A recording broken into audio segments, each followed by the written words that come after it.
बहुत समय पहले की बात है।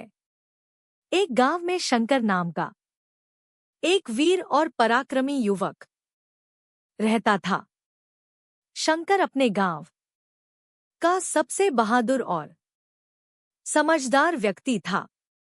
गांव के लोग उसकी वीरता और बुद्धिमानी की बहुत प्रशंसा करते थे। लेकिन गांव के पास ही एक घना जंगल था जिसमें एक खतरनाक राक्षस रहता था। वह राक्षस हर पूर्णिमा की रात गांव में आकर लोगों को परेशान करता था और उनकी फसलें बर्बाद कर देता था। गांव के लोग उस राक्षस से बहुत डरते थे और किसी भी तरह से उससे छुटकारा पाना चाहते थे।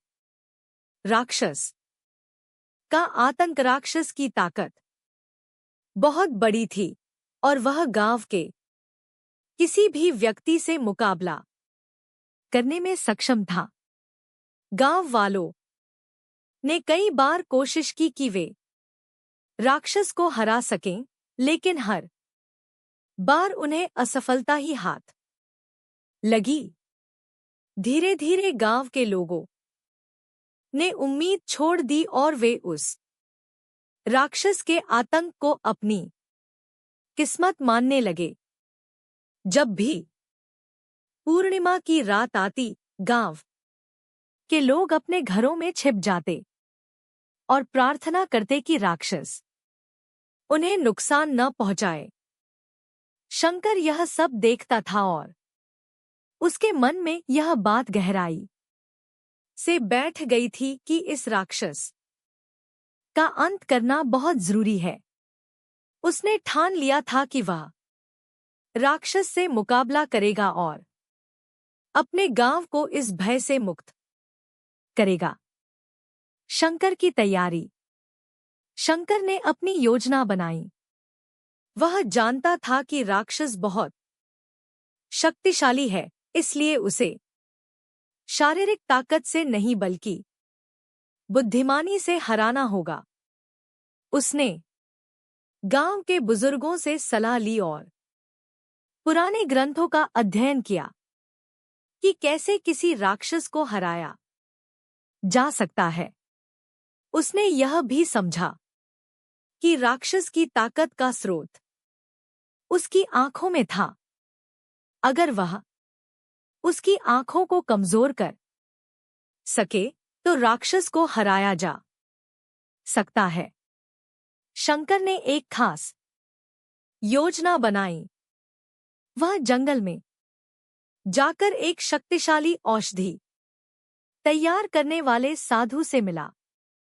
साधु ने उसे एक जड़ी बूटी दी जिसे शंकर राक्षस की आंखों में फेंककर उसकी ताकत को कमजोर कर सकता था। शंकर ने साधु का आभार व्यक्त किया और अपने मिशन की तैयारी में जुट गया। फिर वह दिन आया जब पूर्णिमा की रात थी। शंकर ने अपनी तलवार और जड़ी बूटी लेकर जंगल की ओर रुख किया। गांव वाले डरे हुए थे, लेकिन शंकर ने उन्हें भरोसा दिलाया कि वह राक्षस का अंत कर देगा।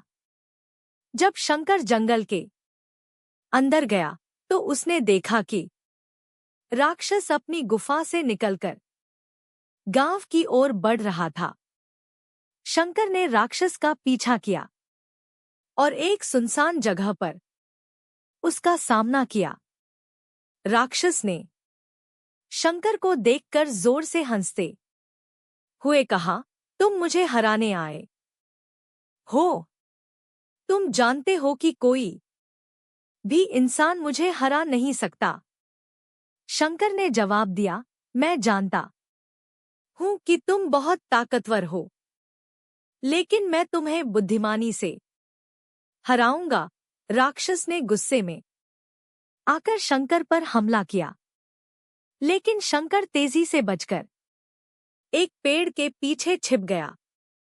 जैसे ही राक्षस ने फिर से हमला करने की कोशिश की, शंकर ने मौका देखकर उस जड़ी बूटी को उसकी आंखों में फेंक दिया।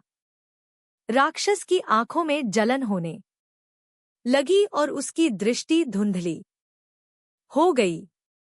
अब राक्षस की ताकत कमजोर हो चुकी थी। शंकर ने अपनी तलवार उठाई और राक्षस पर वार किया। राक्षस ने कई बार कोशिश की, लेकिन वह अपनी कमजोरी के कारण शंकर का मुकाबला नहीं कर सका। अंततः शंकर ने राक्षस को पराजित कर दिया और उसे मार डाला।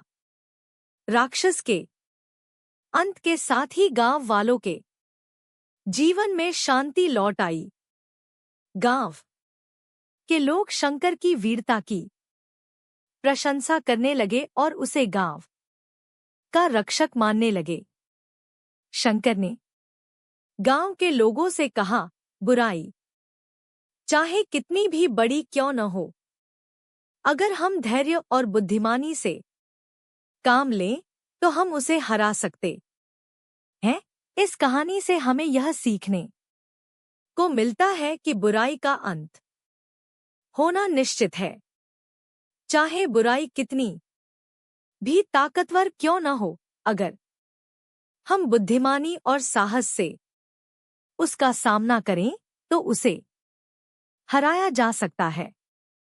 हमें कभी भी बुराई के सामने झुकना नहीं चाहिए, बल्कि उसके खिलाफ लड़ना चाहिए और उसे समाप्त करना चाहिए।